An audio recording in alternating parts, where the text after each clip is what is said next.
Olá pessoal, tudo bem? Meu nome é Igor Sintra e hoje eu gostaria de comentar com vocês não apenas uma questão, mas duas questões aplicadas pela Banca FGV. São questões de contabilidade de custos que são extremamente recorrentes em provas de contabilidade de custos. Com a Banca FGV não é diferente.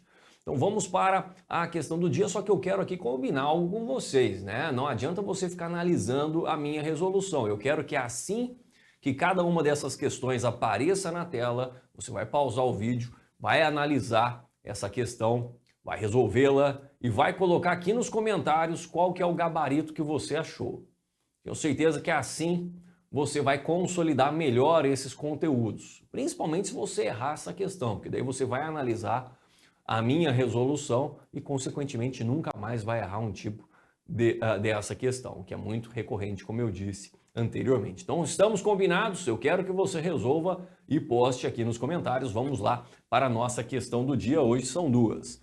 Bom, minha empresa teve os seguintes custos no mês de maio, então são custos de maio de 2015, aluguel do armazém, dos produtos acabados. Então, olha só, lembra que a gente já viu recentemente aqui no canal uma questão onde a Banca FGV ela acaba citando aqui, olha, inicialmente custos e depois ela vem e traz despesas, né?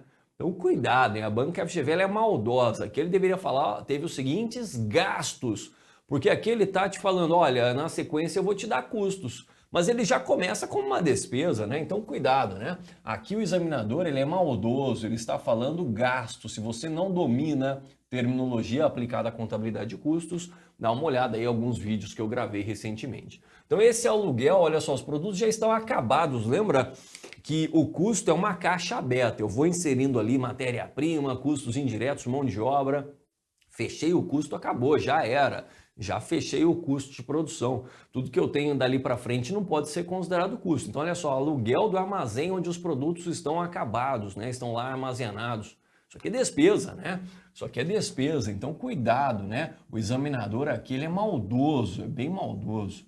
Bom, depreciação agora das máquinas de produção. Lembra, isso aqui é um custo indireto de fabricação. IPTU do prédio da fábrica é um custo indireto de fabricação. Mão de obra direta, né? Então vamos colocar aqui, olha, mão de obra direta, mão de obra indireta, custo indireto de fabricação. Material direto, é a matéria-prima, né?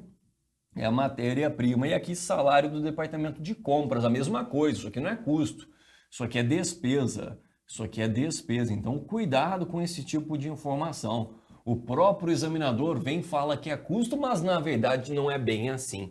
Ele fala que no mesmo período a empresa teve uma produção de 150 unidades e vendeu 120. Considerando as informações do texto, ele está querendo o custo de produção do período, o tal do CPP. Lembra que eu falei na questão anterior, que a gente resolveu aqui, né?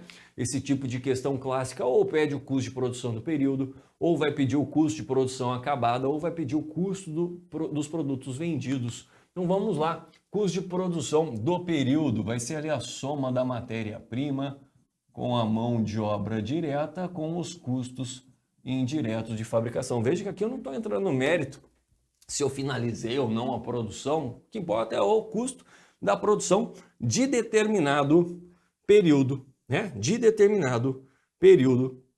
Então vamos lá, olha, custo de produção do período. Qual que é o valor da matéria-prima? Tá aqui, olha, R$50. E da mão de obra direta está aqui, R$400. E agora a gente vai somar aqui os custos indiretos, né? Então temos 200 com 450. 650 com 550 dá R$1.200. Então mais R$1.200. O custo de produção do período foi de quanto? Foi de R$1.650. R$1.650. Eu espero aí que você tenha acertado esta primeira questão. Olha só, a alternativa AD é o nosso gabarito dessa primeira questão. Só que a gente tem mais uma questão, lembra o nosso combinado, né? Então eu quero aqui que você pause esse vídeo. Assim que eu colocar aqui na tela, você vai pausar esse vídeo eu quero que você resolva essa segunda questão. Aí coloca lá aqui nos comentários, né? Ó, segunda questão, coloquei a alternativa tal, para a gente discutir depois, eventualmente, se você aceitou, se você errou, qual foi o seu erro, para que você não cometa mais aquele equívoco. Combinado? Então, assim que eu colocar aqui, eu quero que você pause esse vídeo, hein? Eu quero que você resolva essa questão. Vamos lá. Já resolveu? Resolve aí, cara. Vamos lá. Considerando as informações do texto e sabendo que no mês anterior a produção foi de 160 unidades e foram vendidas 130, ele quer agora o custo dos produtos vendidos. Ele quer o custo dos produtos vendidos do período anterior. Então, olha só, considerando as informações do texto, aquele texto anterior, e sabendo que no mês anterior a produção foi de 160 unidades, ele está querendo o custo dos produtos vendidos. Então, olha só, aqui a gente vai ter que ter um cuidado especial, porque entre aqueles custos que a gente identificou, a gente vai ter que fazer o quê? Quais desses custos são fixos? E lembra que o que é um custo fixo? É aquele que independe do volume de produção, ou seja, ele não tem uma relação com o volume produtivo. Então o custo vai ser fixo, veja que pouco importa se eu produzir 150 unidades ou 160 unidades, como foi ali no período anterior, aquele custo será fixo.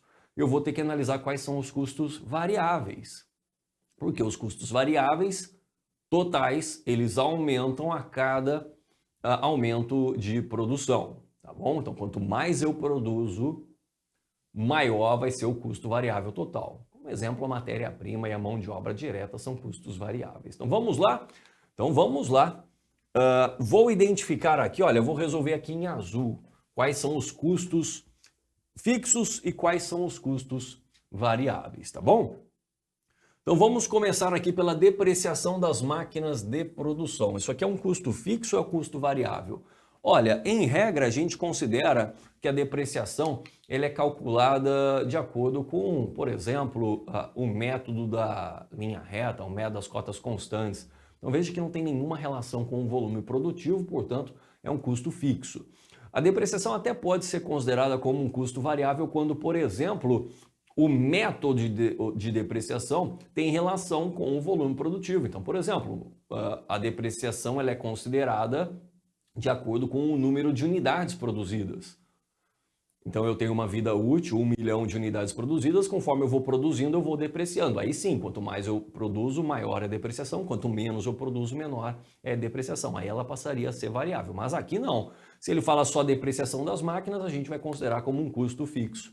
Então, vou inserir aqui, olha, depreciação.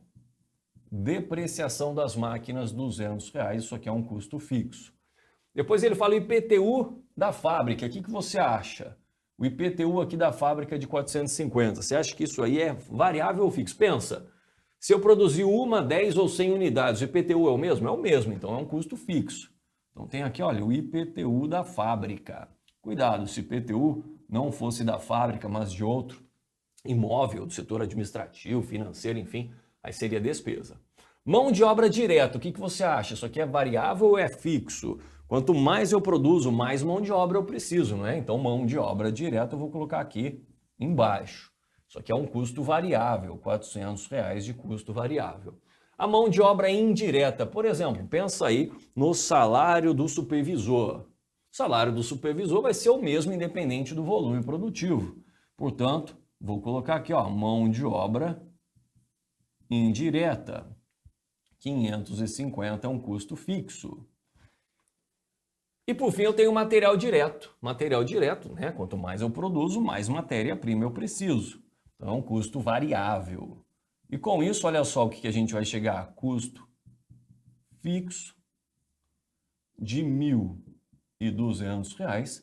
E aqui a gente vai chegar num custo variável de R$450. Ou seja, deste custo de produção de 1.650 do período, veja que 1.200 é custo fixo e 450 é custo variável.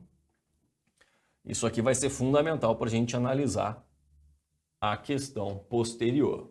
Então vamos lá, vou colocar aqui, olha, custo fixo.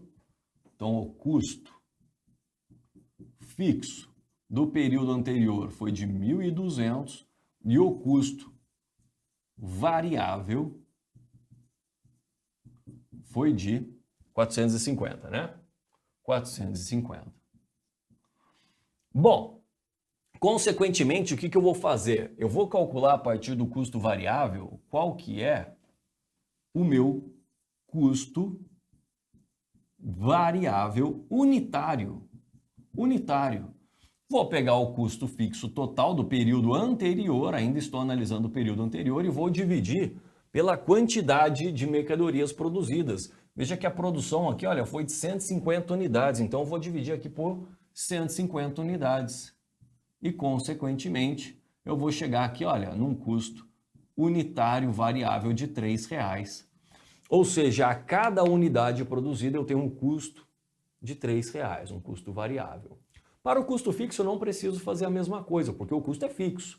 O que importa é se eu produzo 1, 2, 10, 20 mil unidades, o custo vai ser fixo R$ 1.200, não tem relação com o volume produtivo.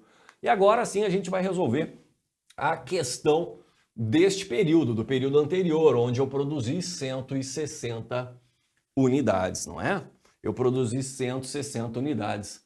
Então olha só, eu já tenho aqui este custo variável unitário. Eu já tenho esse custo variável unitário. Então o que eu vou fazer? Eu vou calcular o custo unitário total do período. Custo total unitário do período. Então olha só, para isso, vamos pensar aqui no seguinte, eu quero calcular o custo total desse período período anterior, que é de abril, né? É de abril. Esse aqui era de maio, então eu vou colocar aqui para que não haja confusão. Abril de 15, qual que é o custo fixo? 1.200, não muda. E o custo variável total de abril de 15, quanto que vai ser?